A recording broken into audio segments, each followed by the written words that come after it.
जय श्री कृष्ण। मित्रों नमस्कार। आपका हार्दिक अभिनंदन है हमारे YouTube चैनल आत्मसृजन में। आइए श्रीमद् भगवद गीता के 8वें अध्याय के महात्म्य का श्रवण करते हैं। भगवान शिव कहते हैं, देवी अब 8वें अध्याय का महात्म्य सुनो। उसके सुनने से तुम्हें बड़ी प्रसन्नता होगी। लक्ष्मी जी के पूछने पर भगवान विष्णु ने उन्हें इस प्रकार 8वें अध्याय का महात्म्य बतलाया था। दक्षिण में आमर्दकपुर नामक एक प्रसिद्ध नगर है। वहाँ भावशर्मा नामक एक ब्राह्मण रहता था, जिसने वेश्या को पत्नी बनाकर रखा था। वह मांस खाता, मदिरा पीता, श्रेष्ठ पुरुषों का धन चुराता, पराई स्त्री से व्यभिचार करता और शिकार खेलने में दिलचस्पी रखता था। वह बड़े भयानक स्वभाव का था और मन में बड़े बड़े हौसले रखता था। एक दिन मदिरा पीने वालों का समाज जुटा था। उसमें भावशर्मा ने भर पेट ताड़ी पी, खूब गले तक उसे चढ़ाया। अतः अजीर्ण से अत्यंत पीड़ित होकर वह पापात्मा कालवश मर गया और बहुत बड़ा ताड़ का वृक्ष हुआ। उसकी घनी और ठंडी छाया का आश्रय लेकर ब्रह्म राक्षस भाव को प्राप्त हुए कोई पति पत्नी वहाँ रहा करते थे। उनके पूर्व जन्म की घटना इस प्रकार है। एक कुशी बल नामक ब्राह्मण था, जो वेद वेदांग के तत्वों का ज्ञाता, संपूर्ण शास्त्रों के अर्थ का विशेषज्ञ और सदाचारी था। उसकी स्त्री का नाम कुमति था। वह बड़े खोटे विचार की थी। वह ब्राह्मण विद्वान होने पर भी अत्यंत लोभवश अपनी स्त्री के साथ प्रतिदिन भैंस, कालपुरुष और घोड़े आदि बड़े दानों को ग्रहण किया करता था, परंतु दूसरे ब्राह्मणों को दान में मिली हुई कौड़ी भी नहीं देता था।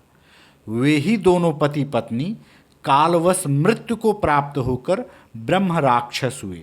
वे भूख और प्यास से पीड़ित हो इस पृथ्वी पर घूमते हुए उसी ताड़ वृक्ष के पास आए और उसके मूल भाग में विश्राम करने लगे। इसके बाद पत्नी ने पति से पूछा, नाथ, हम लोगों का यह महान दुख कैसे दूर होगा तथा इस ब्रह्म राक्षस योनि से किस प्रकार हम दोनों की मुक्ति होगी? तब उस ब्राह्मण ने कहा, ब्रह्म विद्या के उपदेश, अध्यात्म तत्व के विचार और कर्म विधि के ज्ञान बिना किस प्रकार संकट से छुटकारा मिल सकता है? यह सुनकर पत्नी ने पूछा, किम तद ब्रह्म, किम ध्यात्मम, किम कर्म पुरुषोत्तम? पुरुषोत्तम वह ब्रह्म क्या है, अध्यात्म क्या है और कर्म कौन सा है? उसकी पत्नी के इतना कहते ही जो आश्चर्य की घटना घटित हुई उसको सुनो।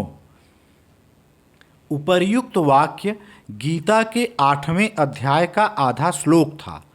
उसके श्रवण से वह वृक्ष उस समय ताड़ के रूप को त्याग कर भावशर्मा नामक ब्राह्मण हो गया। तत्काल ज्ञान होने से विशुद्ध चित्त होकर वह पाप के चोले से मुक्त हो गया तथा उस आधे श्लोक के ही महात्म्य से वे पति पत्नी भी मुक्त हो गए। उनके मुख से दैवात ही 8वें अध्याय का आधा श्लोक निकल पड़ा था। तदनंतर आकाश से एक दिव्य विमान आया और वे दोनों पति पत्नी उस विमान पर आरूढ़ होकर स्वर्गलोक को चले गए। वहाँ का यह सारा वृत्तांत अत्यंत आश्चर्यजनक था। उसके बाद उस बुद्धिमान ब्राह्मण भावशर्मा ने आदरपूर्वक उस आधे श्लोक को लिखा और देवदेव जनार्दन की आराधना करने की इच्छा से वह मुक्तिदायिनी काशीपुरी में चला गया। वहाँ उस उदार बुद्धि वाले ब्राह्मण ने भारी तपस्या आरंभ की।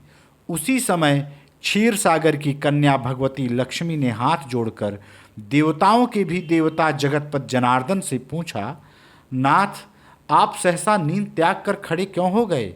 श्री भगवान बोले, देवी, काशीपुरी में भागीरथी के तट पर बुद्धिमान ब्राह्मण भावशर्मा मेरे भक्ति रस से परिपूर्ण होकर अत्यंत कठोर तपस्या कर रहा है।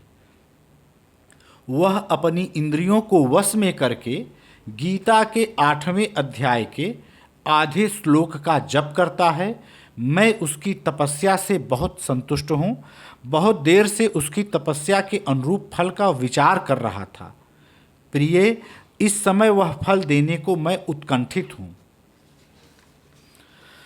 पार्वती जी ने पूछा, भगवान श्रीहरि सदा प्रसन्न होने पर भी जिसके लिए चिंतित हो उठे थे, उस भगवत भक्त भाव शर्मा ने कौन सा फल प्राप्त किया?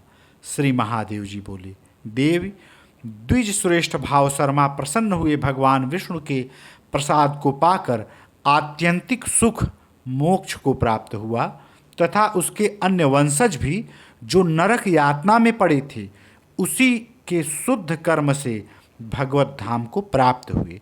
पार्वती, यह 8वें अध्याय का महात्म्य थोड़े में ही तुम्हें बताया है, इस पर सदा विचार करते रहना। जय श्री कृष्ण। कृष्णं वंदे जगद्गुरुम्।